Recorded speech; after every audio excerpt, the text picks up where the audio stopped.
যে অ্যাকচুয়ালি বিএনপির কাছে তো আমাদের আশাটা বেশি। যেহেতু আমরা সবাই মানে প্রশাসন ধরে নিয়েছে যে হয়তোবা বিএনপি আসবে। সো অ্যাকচুয়ালি জামাত আ বিভিন্ন জায়গায় আমি অ্যাকচুয়ালি জামাতের আমিরের কয়েকটা বক্তব্য শুনতেছিলাম। উনি ইন জেনারেল আ জাস্টিস হাদির কথা কিন্তু উনি বলেছেন। হাদির কথা উনি বলেছেন। হাদির বিচারের কথা উনি বলেছেন। আ বাট ওই বিডিআর কমিশন নিয়ে উনি কথা বলেছেন আমি শুনি নাই। কিন্তু আমাদের ইয়াটা হচ্ছে যেহেতু আ আমি যে বললাম না যে তারেক জিয়াকে আমরা অ্যাকচুয়ালি মিলিটারি ফ্যামিলির মনে করি। প্লাস হচ্ছে আ এটা সবচেয়ে বড় দল এবং এই কারণেই উনার থেকে আমার আশাটা বেশি। উনার আশাটা বেশি হওয়ার কারণেই আমরা চাচ্ছি উনি এই কথাটা বলুক। এটা আমার হুম। ব্যক্তিগত অ আ মতামত। কিন্তু এই ব্যক্তিগত মতটা ইনফ্লুয়েন্সড হয়েছে এইটাই কিভাবে? যে উনি যখন ওই ইয়াতে আসার আগে মানে বাংলাদেশে আসার আগে উনি যখন বলেছেন যে বাংলাদেশে আসাটা উনার একক সিদ্ধান্তে নির্ভর করে না। পরবর্তীতে যে আনন্দবাজারের পত্রিকার যে ইয়াটা বের হয়েছে, প্লাস আমি আরো বিভিন্ন তথ্য থেকে যে সমস্ত জেনেছি, আমার ভিতরে আমি এমন একটা জিনিস দেখতেছি যেটা হচ্ছে যে সমস্ত জায়গায় ভারতের ইন্টারেস্ট সে সমস্ত জায়গায় উনি কথা বলতেছেন না। এইটাই হচ্ছে আমার সবচেয়ে বড় কনসার্ন। আরেকটা জিনিস হচ্ছে আমি ভারতীয় মিডিয়া কিভাবে কথা বলতেছে, জামাতের ব্যাপারে তাদের রেসপন্স কি, বিএনপির ব্যাপারে তাদের রেসপন্স কি, এনসিপির ব্যাপারে তাদের রেসপন্স কি, এটা আমি যেটা দেখলাম তারা বিএনপির প্রতি 100% পজিটিভ, জামাতের ব্যাপারে 100% নেগেটিভ, এনসিপির ব্যাপারে 200% নেগেটিভ। সো তাদের যে সমস্ত ইন্টারেস্ট এবং আমরা যেটা মনে করেছি সেটা হচ্ছে হাদি হত্যার ব্যাপারে শুধু আওয়ামী লীগ জড়িত বললে হবে না। কারণ হাদি হত্যার ঘটনার পরবর্তীতে যে ভারতের মিডিয়া যেভাবে রেসপন্স করেছে অল আউট তাদের ইম্পোর্টেন্ট লোকজন তাদের বোঝা যায় যে তাদের এখানে একটা ইন্টারেস্ট আছে। সো এবং পরবর্তীতে যে বর্তমানে সে কোথায় আছে এটা নিয়ে যে গোয়েন্দা সংস্থাগুলো যে তার এসকেপ রুটটা কভার করেছে এটা আমরা এখন মোটামুটি সবাই জানি। আ জ জ জুলকারনাইন স্যার যখন বলেছে যে সে ইন্ডিয়াতে তখন অলরেডি দেখা গেছে যে সে তার বাপ-মায়ের সাথে ছিল এবং শুধু তাই না এটার ভিডিও ফুটেজও আমি দেখেছি। তার বোনের বাসায় সম্ভবত।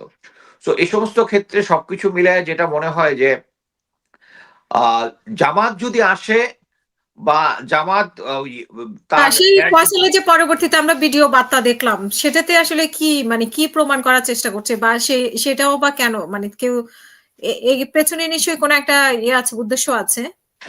কারেক্ট। আমার কাছে যেটা মনে হয়েছে যে আ এক পার্টি মনে করতেছে যে হাদি কি বলে?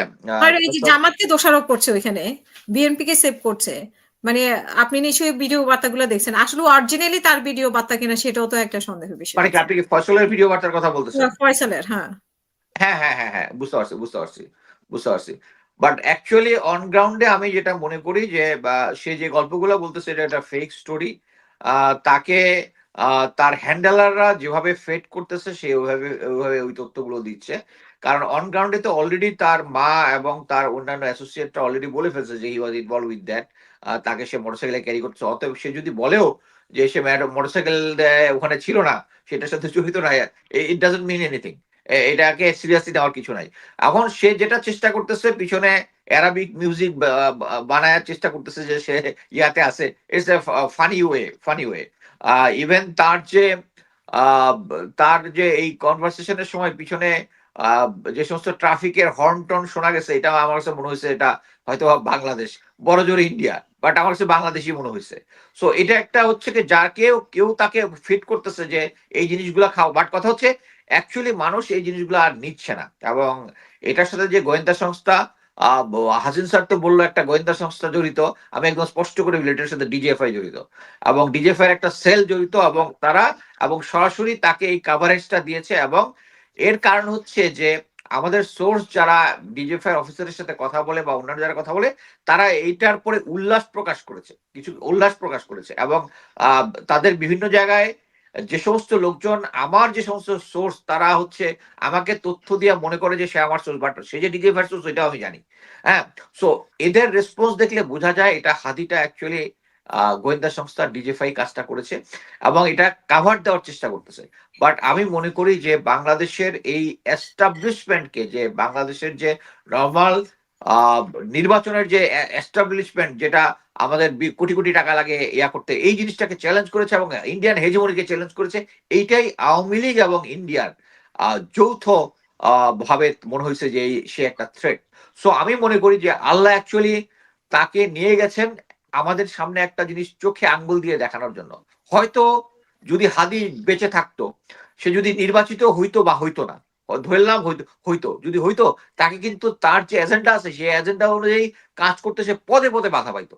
কিন্তু আমাদেরকে অ্যাকচুয়ালি এটা দিয়ে আল্লাহ তাআলা অ্যাকচুয়ালি আমাদেরকে আবার ইউনাইটেড করেছেন এবং এই ভারতীয় হেজিমনির বিরুদ্ধে আমরা যেন সবাই এককাট্টা হই, এইটা একটা সিগন্যাল দেখেছেন। কিন্তু দুঃখের বিষয় জনাব তারেক রহমান এবং বিএনপি এখনো এই জিনিসটা বোধগম্য করতেছে না তাদের কাছে, যে বাংলাদেশে থাকতে হলে বর্তমানে যে এই সামনের নির্বাচন ইন্ডিয়ান হেজিমনিটাকে প্রকাশ করতে হবে। মনে মনে বললে হবে না। অনেকে আমার সিনিয়র কয়েকজন অফিসার আমাকে বলেছেন যে তারেক রহমান উনার পজিশনে থেকে এটা বলতে পারবেন না। আমি বললাম this is a wrong statement. উনার উনি রাজনীতি করে বাংলাদেশের জনগণের জন্য। ভারতের ভারতের যে যারা আছে তাদের জন্য করেন না। ভারতের বাংলাদেশের পররাষ্ট্র নীতি আপহোল্ড করার জন্য করেন না। পররাষ্ট্রমন্ত্রী উনি দেখবেন উনি ক্ষমতায় যাওয়ার পরে, আগে না। সো এখন যদি হয় ওইটার একটাই, যে সবাই ধরে নিচ্ছে উনি পরবর্তীতে ক্ষমতায় আসতেছেন। ভারতও কনফার্ম যে জেনারেল ওয়াকার এবং তার যে গং আছে তারা তাকে নেক্সট প্রাইম মিনিস্টার নির্বাচিত করবে, অতএব তাকে সাপোর্ট দিবে। এবং এই আশায় আমি ধরে নিচ্ছি জনাব তারেক রহমান ভারতের বিরুদ্ধে একটা কথা বলতেছে না। 57 জন অফিসার হত্যার পিছনে যে ভারত জড়িত এটা এখন প্রমাণিত হয়েছে, এটার বিরুদ্ধে কথা বলতেছে না। হাদির হত্যার ব্যাপারে কথা বলতেছে না। সো আমি মনে করি এই জিনিসটা নেগেটিভলি, বিএনপি যত বড় দলই হোক এটা নেগেটিভলি ক্যাম্পেইন হবে। একটা জিনিস বুঝতে হবে যে সোশ্যাল মিডিয়া পূর্ববর্তী এবং পরবর্তী ক্যাম্পেইন ইজ ডিফারেন্ট। এটা আমি বলে রাখতেছি যে 16 বছর 17 বছর আগে যখন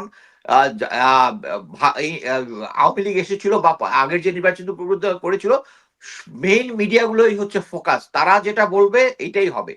এখন এই যুগে আমাদের গ্রামের প্রত্যন্ত অঞ্চল থেকে শুরু করে সব জায়গায় এখন সবাই খোঁজ খবর রাখে, সবাই ইম্পর্টেন্ট ভিডিও শোনে।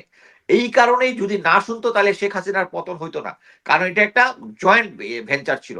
সো আমি মনে করি যে এই সত্যতাকে মেনে নিয়ে যদি মনে করে যে আমি মেইন স্ট্রিমের মিডিয়াগুলো হাদির ব্যাপারে কোনো কথা বলবে না, হাদির যে সমস্ত ভিডিও আসলে বিভিন্ন ভারত থেকে বা ইয়া থেকে এটা ডিলিট করে দেওয়া হবে, ভুল।